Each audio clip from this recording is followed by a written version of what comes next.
How to convert USDT to TON on Binance Exchange. So if you want to convert USDT to TON on your Binance Exchange, then what you need to do is just open up your Binance application. Once you open up your Binance, you just need to simply go with the wallets option, which is on the bottom right, or you will have a portfolio option. Just go with portfolio. And after that, you will have an option of convert. So you just need to simply tap on the USDT and then go with convert. In my case, I've not verified my account because of some issues.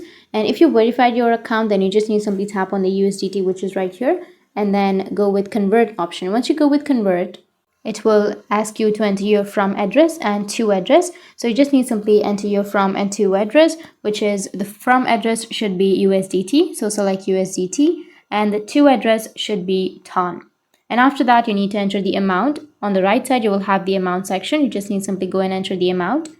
Once you enter the amount, you can tap on trade, which will be on the middle of your screen or on the bottom of your screen.